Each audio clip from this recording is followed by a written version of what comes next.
کیا کرتے تھے؟ مردوں کو زندہ کر لیا کرتے تھے۔ بڑی سنجیدگی کے ساتھ سنیں، میں آپ کو ایک واقعے کی طرف اشارہ کرنے چلا ہوں۔ عیسیٰ علیہ نبینا علیہ السلام کے پاس چند نوجوان آئے اور کہنے لگے عیسیٰ علیہ السلام آپ برحق نبی ہیں، آپ کو اللہ نے معجزات دے رکھے ہیں، آپ مردوں کو بھی زندہ کر دیا کرتے ہیں، ہم آپ سے یہ سوال کرتے ہیں موت کے وقت میں کیسی تکلیف ہوتی ہے ذرا آپ ہمیں بتائیے۔ ارے بھائی یہ بڑی عجیب بات ہے، موت کے وقت میں تکلیف کیسی ہو یہ بتائے گا کون؟ جو موت کے گھاٹ اترا ہو وہی بتائے گا، اور جو موت کے گھاٹ اتر گئے وہ بتائے گا کیسے؟ اور حضرت عیسیٰ علیہ السلام سے سوال ہے، انہیں تو موت کے گھاٹ اترنا نہیں تھا، وقت ہوا نہیں تھا، وہ کیسے بتاتے موت کی سختی کو؟ اللہ نے معجزات دے رکھے تھے، چند نوجوان کی فرمائش تھی، تو حضرت عیسیٰ علیہ نبینا علیہ السلام ان کی فرمائش کو سننے کے بعد قبرستان گئے۔ سننا میرے بھائیو، دینی ایمانی بھائیو، قبرستان گئے ہیں حضرت عیسیٰ علیہ نبینا علیہ السلام، ایک قبر کے سامنے کھڑے ہوئے اور کہا قم باذن اللہ، کھڑا ہو جا اللہ کے حکم سے۔ قبر سے ایک مردہ جھرجھری لیتا ہوا، بدن ہاتھ جھاڑتا ہوا کھڑا ہو گیا اور پوچھا کیا ہوا؟ قیامت آ گئی؟ کیا ہوا؟ کیا ماجرا پیش آ گیا؟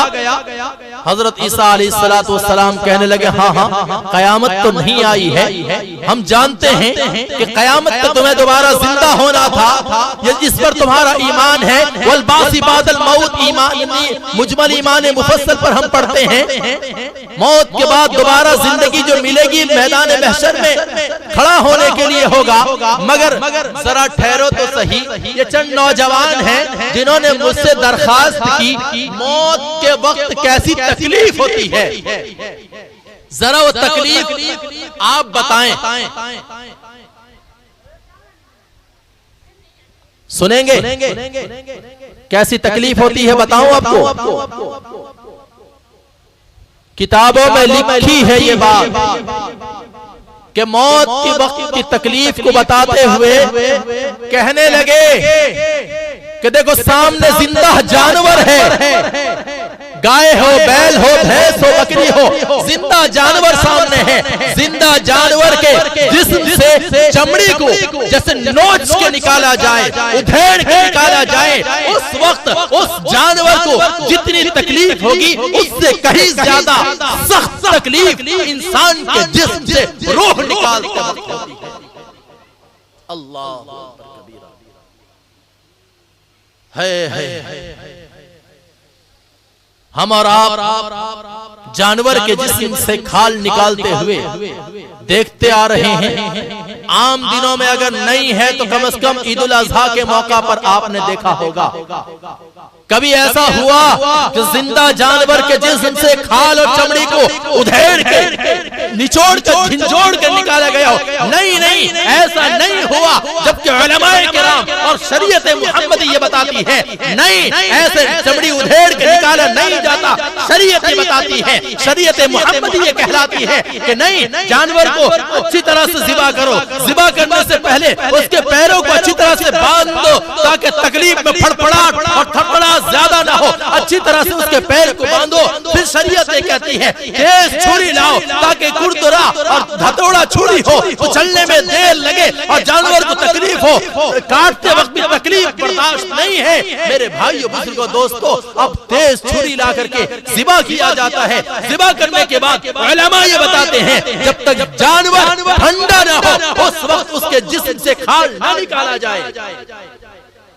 میرے بھائیو، بزرگوں، دوستو، اور کھال نکالتے ہوئے بھی تقریباً گھنٹوں لگ جاتے ہیں، مگر زندہ جانور کے جسم سے کھال نکالتے وقت جیسی تکلیف ہوتی ہے انسان کے جسم سے جس وقت ملک الموت روح نکالتے ہیں اس وقت اتنی تکلیف ہوتی ہے، اس سے کہیں زیادہ تکلیف ہوتی ہے۔ اللہ ہم سب کی حفاظت فرمائے، اللہ ہم سب کی حفاظت فرمائے۔ میرے بھائیوں، اگر نیک انسان ہوتا ہے، اگر انسان نیک ہوتا ہے، صوم و صلات کا پابند ہوتا ہے، نیکوکار ہوتا ہے، عبادت گزار ہوتا ہے، تہجد کا ادا کرنے والا ہوتا ہے، پڑوسیوں کے حقوق ادا کرنے والا ہوتا ہے، ماں باپ کا فرما بردار ہوتا ہے، بیوی کے حقوق ادا کرنے والا ہوتا ہے، بہنوں کے حقوق ادا کرنے والا ہوتا ہے، تو ایسا نیکوکار جب اس کے انتقال کا وقت آتا ہے، کتابوں میں یہ بات لکھی ہے، اس کے جسم سے روح ایسے آسانی سے نکالتے ہیں جیسے سوکھے آٹے سے بال کو نکال دیا جائے۔ کیسے؟ سوکھے آٹے سے، ذرا میرے ساتھ بولیے گا، سوکھے آٹے سے بال کو نکالنے میں کوئی تکلیف ہے؟ نہیں۔ آٹا اگر گندھا ہوا اور چٹکا ہوا ہو، اس سے بال نکالنا چاہے نہیں نکلے گا، بار بار ٹوٹ جائے گا، مگر سوکھے آٹے سے بال کو نکالنا جتنا آسان ہے، ایک ایمان والا سچا مومن، نمازی، تہجد گزار، عبادت گزار، اللہ کے نبی کا فرما بردار جب مرتا ہے، اس کے روح کو ملک الموت کسی آسانی سے نکالتے ہیں۔ اللہ ہم سب کو نیکوکار بنائے، ہم سب بنیں گے انشاءاللہ۔ کون بنے گا؟ سب بنیں گے انشاءاللہ۔ جب ہم نیک بنیں گے تو ہمارے ساتھ بھی معاملہ آسان ہوگا۔ میرے بھائیوں، بزرگوں، دوستوں، میں آپ سے عرض کر رہا تھا، یہ تو انتقال کے وقت ہے، اب مرنے کے بعد ہوتا یہ ہے، جب قبر میں رکھ دیا جاتا ہے، ملک الموت آتے ہیں، پوچھتے ہیں کہ تیرا رب کون ہے، تیرا دین کیا ہے، تیرے نبی کیا ہیں۔ جب اس نے نماز ادا کی ہو، کلمے کا ورد زبان پہ رکھا ہو، نیک آدمی ہو، اچھا آدمی ہو، سچا آدمی ہو، دیندار ہو، ایماندار ہو، تو وہ کہتا ہے، کیا کہتا ہے؟ ربی اللہ، میرا رب اللہ ہے، میرا دین اسلام ہے، میرے نبی محمد الرسول اللہ صلی اللہ علیہ وسلم ہے۔ بعض جگہ یہ بات لکھی ہے کہ آقا مدنی صلی اللہ علیہ وسلم کے چہرے قبر میں اس مردے کے سامنے کر دیا جاتا ہے، جیسے فوٹو آپ دیکھ کر پہچان رہے ہیں یہ کون ہے، تصویر سے آپ پہچان رہے ہیں، ایسے قبر میں حضرت نبی کریم صلی اللہ علیہ وسلم کی تصویر آ جائے گی اور پوچھا جائے گا ما ھذا الرجل، یہ کون شخص ہے، اس کے بارے میں آپ کیا کہنا چاہتے ہیں؟ اگر وہ حقیقت میں نبی پاک علیہ السلام کی سنت پر مرنے والا ہوگا، نمازی ہوگا، دیندار ہوگا، وہ کہے گا ھذا الرجل محمد صلی اللہ علیہ وسلم، یہ آدمی محمد صلی اللہ علیہ وسلم ہے۔ میرے بھائیو، بزرگوں، دوستو، میرے دینی اور ایمانی بھائیو، میں عرض کر رہا تھا کہ موت ایک اٹل حقیقت ہے۔ اگر کسی پاگل کو بھی کہہ دو نا تجھے مرنا ہے، کہہ دو تجھے مرنا ہے، کچھ نہیں، ڈھیلا اٹھا کے پھینک کے آپ کا سر کاڑا کر دے گا، سر پھوڑ دے گا۔ وہ جانتا ہے دنیا میں سب کچھ ہو سکتا ہے، لیکن موت ایسا کڑوا گھونٹ نہیں پی سکتا۔ موت سے ہر ایک بھاگتا ہے، مگر کہاں بھاگے گا، کہاں تک تو بھاگ کر جائے گا۔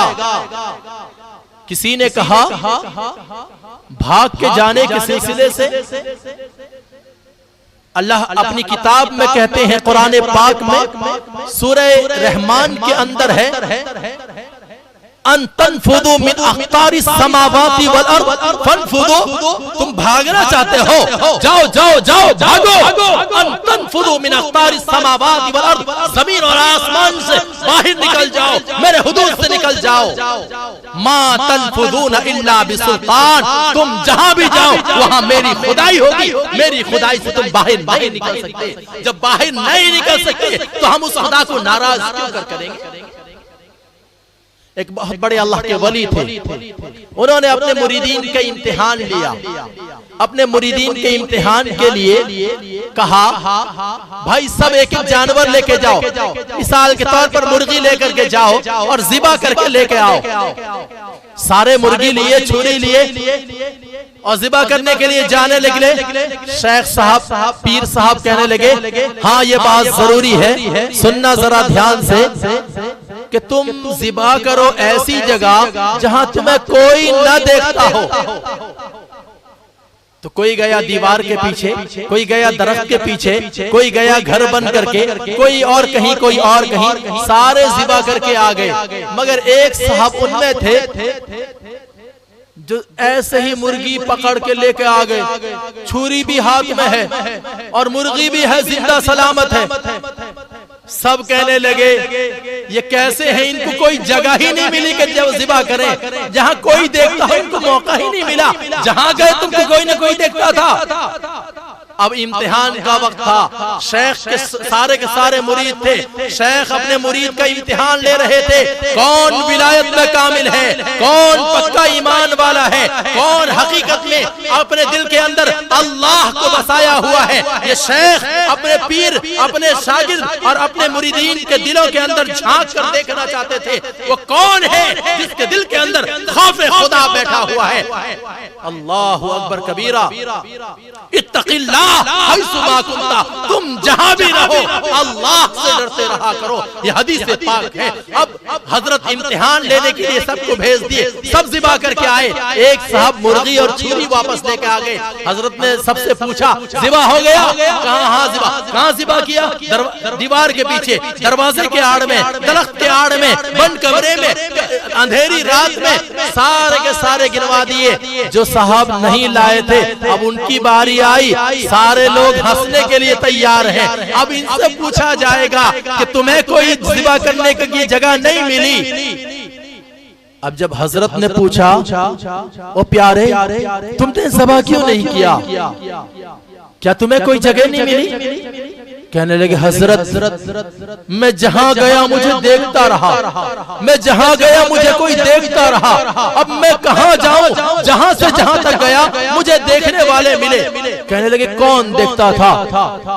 کہنے لگے دیوار کی آڑ میں گیا، ذبح کرنا سوچا، مگر میرے دل نے یہ کہا کوئی تو نہیں دیکھ رہا ہے، اللہ دیکھ رہا ہے۔ میں درخت کے آڑ میں گیا، ذبح کرنا سوچا، جیسے ہی چھری ہاتھ پہ لیا ہوں میرے دل نے کہا کیا کوئی نہیں ہے یہاں، اللہ تو ہے۔ حضرت جہاں جہاں میں گیا وہاں مجھے اللہ ملے ہیں، اب میں اسی لیے واپس لے آیا ہوں، یہ میری مجبوری تھی، میں ذبح کر نہیں پایا۔ میرے بھائیو، بزرگوں، دوستو، یہ ہے خوف خدا، یہ ہے خوف خدا۔ جہاں جہاں پر پہنچے ہیں وہاں اللہ ان کو نظر آیا ہے، اسی لیے ہمیں ضرورت اس بات کی ہے اتق اللہ حیث ما کنت، کہ تم جہاں بھی رہو اللہ کا خوف تمہارے دل کے اندر ہو۔ تمہیں یہ تصور کرو، نماز ہم پڑھ رہے ہیں اور آقا مدنی صلی اللہ علیہ وسلم نے فرمایا نماز ایسے حالت میں پڑھو کہ تم اللہ کو دیکھ رہے ہو۔ اگر یہ دھیان نہ آئے تو کم از کم یہ دھیان کرو اللہ تو دیکھ رہا ہے۔ ارے بھائی اللہ دیکھتا نہیں دیکھتا؟ اگر تمہاری نگاہ، تمہارے عقل، تمہارے دماغ میں یہ بات نہ آ سکے کہ تم اللہ کو دیکھنے کی صلاحیت رکھتے ہو، تمہارا دماغ اتنا پاورفل اور تقوی طہارت میں اتنا خالص ہو گیا، نہیں دیکھ سکتے، نہیں تصور کر سکتے، نہیں سوچ سکتے، کم از کم اتنا تو ایک چھوٹا سا بچہ بھی سوچ سکتا ہے میرا اللہ مجھے دیکھتا ہے۔ جب یہ تصور سے آدمی کھڑا ہوگا پھر اس کی نماز کے اندر جان پیدا ہوگی۔ اللہ اکبر کبیرہ، نماز اس دھیان سے پڑھا جائے کہ ہم نماز کی نیت باندھیں، سوچیں پیچھے ملک الموت ہے، پیچھے ملک الموت ہے، اور دائیں کندھے بائیں کندھے پر فرشتے بیٹھے ہوئے ہیں نامہ اعمال لکھنے کے لیے، اور یہ تصور کرے میری زندگی کی یہ آخری نماز ہے، شاید اس کے بعد نصیب ہو یا نہ ہو۔ اللہ اکبر کہہ کر نیت باندھے۔ جب اس دھیان سے آدمی نیت باندھے گا، میں 100% آپ سے کہتا ہوں آپ کی سوچ نماز سے باہر نہیں جائے گی، دھیان آپ کا نماز میں، آپ کا تصور نماز میں جمے گا۔ میرے بھائیو بزرگو دوستو، میں عرض کر رہا تھا آگے چل کے آپ کو یہ کہوں، ہر عمل کے بعد چاہے وہ روزہ ہو، نماز ہو، ذکر ہو، تلاوت ہو، ہر نیک عمل کے بعد اللہ کہتے ہیں خوف خدا پیدا ہوا یا نہیں ہوا؟ رمضان کا تذکرہ اللہ قرآن میں کیے، شہر رمضان الذی انزل فیہ القرآن، اور ایک جگہ کیے کتب علیکم الصیام کما کتب علی الذین من قبلکم، آگے کہتے ہیں لعلکم تتقون، یہ روزہ جو فرض کیا گیا تاکہ تمہارے دل کے اندر خوف خدا آ جائے۔ ہر عمل کے بعد ہمیں ہر عمل کو ڈرتے ہوئے کرنا ہے، اور ڈرتے ڈرتے کرنا ہے، اور کر کے بھی ڈرنا ہے کہ اللہ کے یہاں قبول ہے یا نہیں۔ کریں گے انشاءاللہ۔ میں